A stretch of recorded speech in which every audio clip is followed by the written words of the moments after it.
Hello viewers, আসসালামু আলাইকুম। সবাই কেমন আছেন? আমি ইদানিং নিয়মিত ভিডিও দিতে পারছি না, একটু ব্যস্ততার কারণে।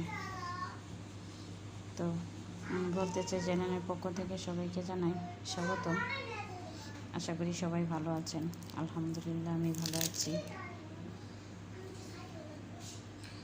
আজকে আমি আপনাদের সাথে আমার জীবনের কঠিন বাস্তবতার কথা কিছু আলোচনা করব।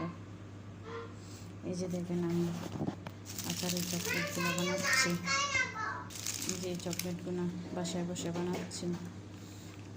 আসলে মানুষের জীবন কখন কোথায় থেমে যায়, না কখন কোথায় থেকে শুরু হয়, কেউ বলতে পারে না। আমি মাস্টার্স পাস একটা মেয়ে, জীবনে কিছুই করতে পারলাম না। এতদিন শুধু হতাশায় ভুগেছি।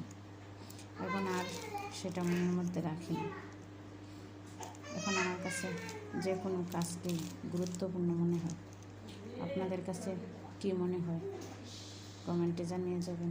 এই যে এগুলো বানাই এখন আমি বাসায় বসে, সবাই আমার জন্য দোয়া করবেন।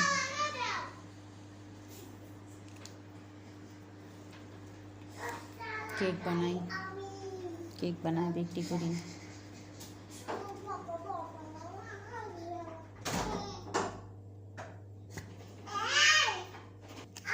আসলে জীবনে অনেক স্বপ্ন ছিল, পড়াশোনা করে ভালো একটা চাকরি করব, কিন্তু কিছুই করতে পারলাম না।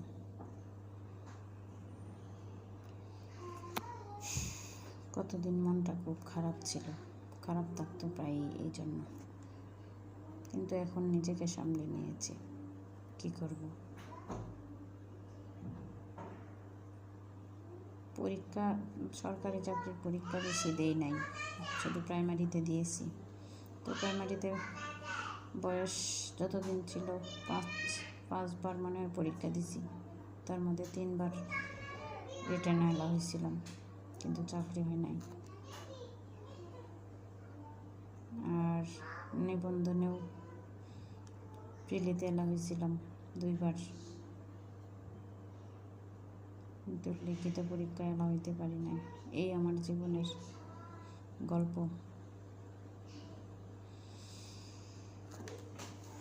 আমার মতো কে কে এরকম লাইফ লিড করছেন কমেন্টে জানিয়ে যাবেন। আসলে মানুষের জীবনটা বড় অদ্ভুত। সেদিন যখন সকালবেলা সূর্য উঠলো, মনে হচ্ছে অনেক রোদ, সারাদিন রোদ হবে আজকে, ভাবতেছি অনেক গরম। কিন্তু 10টার পরে থেকে এই যে সাজ করছে, সারাদিন বৃষ্টি। তখন ভাবলাম মানুষের জীবনটাও হয়তো এরকমই। সকালটা দেখে দুপুরের খবর বলা যায় না, দুপুর দেখে বিকালের খবর বলা যায় না। আল্লাহ পাক কখন যে কাকে কী করেন, কোন জায়গায় নিয়ে দাঁড় করান, আমরা আসলে কেউই বলতে পারি না। তো বাস্তবতাকে মেনে নিয়ে জীবন সংগ্রাম চালিয়ে যেতে হবে। হেরে গেলে চলবে না, বা থেমে গেলে চলবে না, জীবন তো চালিয়ে নিতে হবে। কি বলেন আপনারা? তো আপুরা ভাইয়ারা যারা আমার ভিডিওটা দেখছেন, যদি ভিডিওর কোনো অংশের কোনো কথা আমার আপনাদের কাছে মনে হয় যুক্তিসঙ্গত, প্লিজ এরকম আরও ভিডিও পাওয়ার জন্য আমাকে উৎসাহিত করবেন। চ্যানেলটা সাবস্ক্রাইব করে দিবেন, লাইক কমেন্ট শেয়ার করে পাশে থাকবেন। সবাই ভালো থাকবেন। আজকের মতো এই পর্যন্তই। আল্লাহ হাফিজ, আসসালামু আলাইকুম।